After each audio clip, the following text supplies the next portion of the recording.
RNZ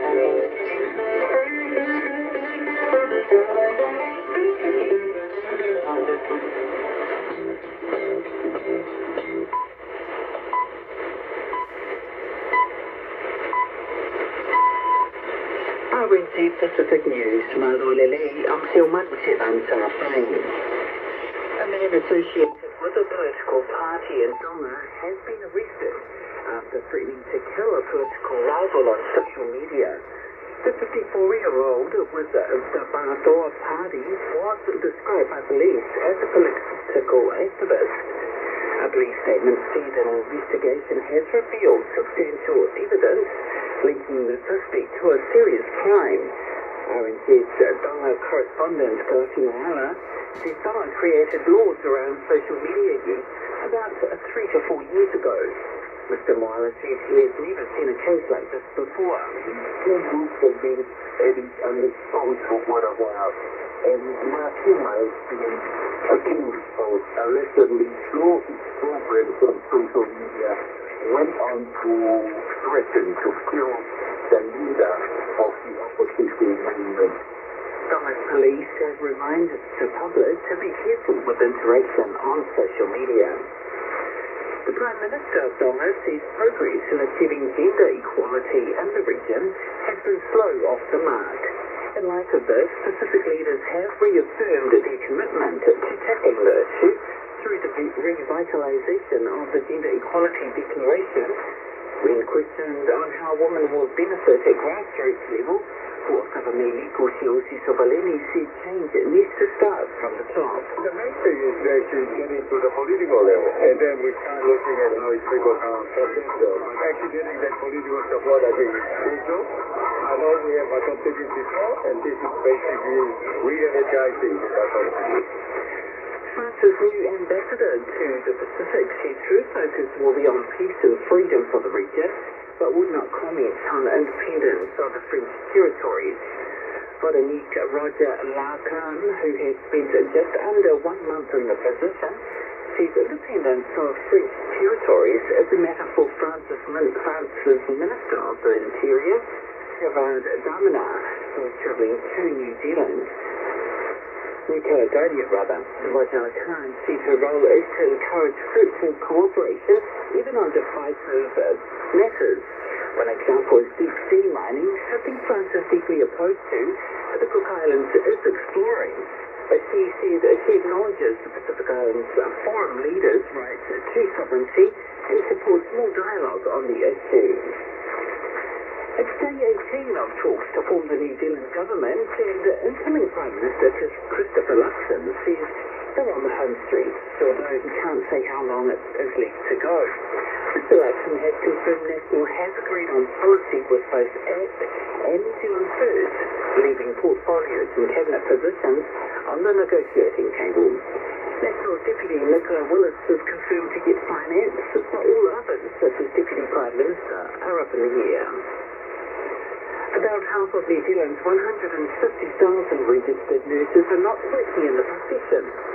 Just under 75,000 hold a current annual practicing certificate, and the president of the Nurses Organisation, Anne Daniels, estimates up to 5% of those certificate holders were not working in this country when they renewed them. She says that's about 3,500 nurses. Chief Order estimates the system is currently short 4,800 nurses. And Daniel says Queensland and California are among several jurisdictions with mandated nurse-patient ratios, and they are retaining and recruiting staff.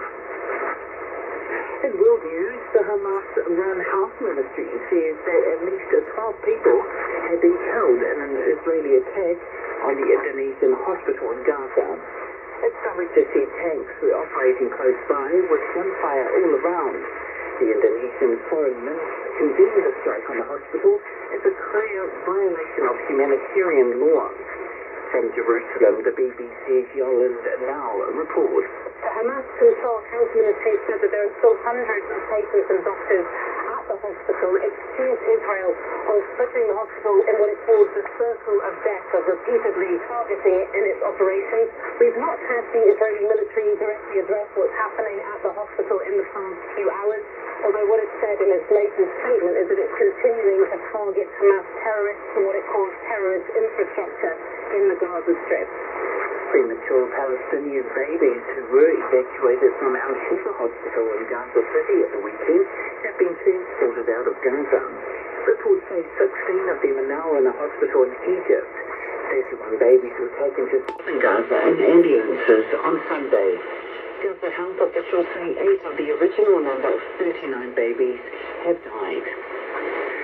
More than 500 employees of the artificial intelligence company OpenAI have threatened to quit over the sacking of the former chief executive Sam Altman.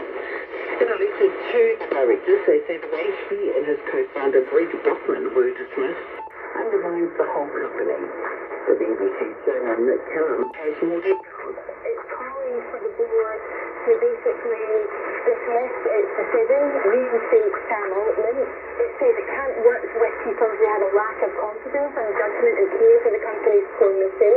It says that they will choose to resign from OpenAI or they will join Microsoft. So following Sam to Microsoft, they said that they've got guaranteed jobs there, and all OpenAI employees will have a job at this new subsidiary should they choose to join it. They want all the board members to resign with immediate effect. In sport, New Caledonia are off to a strong start at the Pacific Games in Solomon Islands, leading the field at the end of the first official day of competition. The French Pacific Territory have won 23 medals, including 8 gold and 7 silver, with all their golds so far from judo and swimming. Host Solomon Islands come in a close second thanks to a strong showing in weightlifting with 5 gold medals, 8 silver and 4 bronze. At third place, Australia with 5 gold medals and 1 bronze, all from judo. Over at the Aquatic Centre, the first swim final drew a boisterous crowd.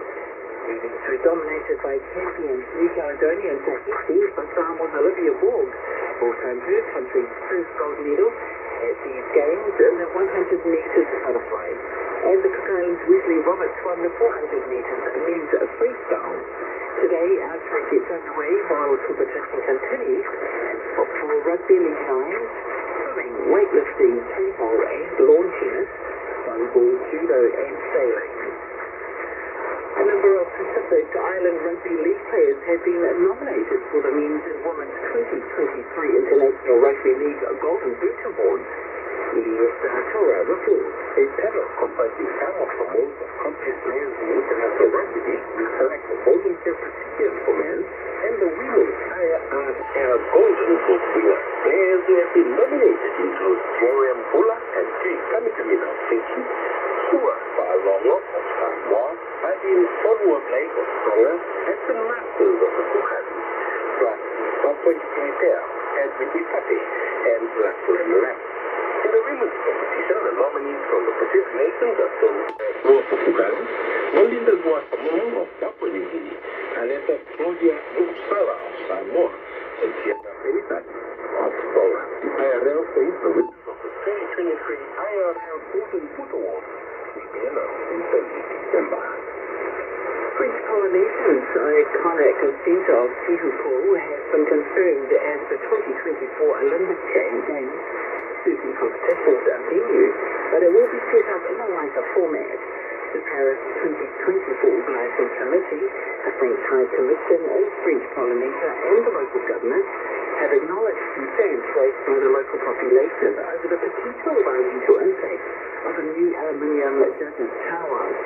Opposition opposed to the venue at the site have gathered over 160,000 signatures.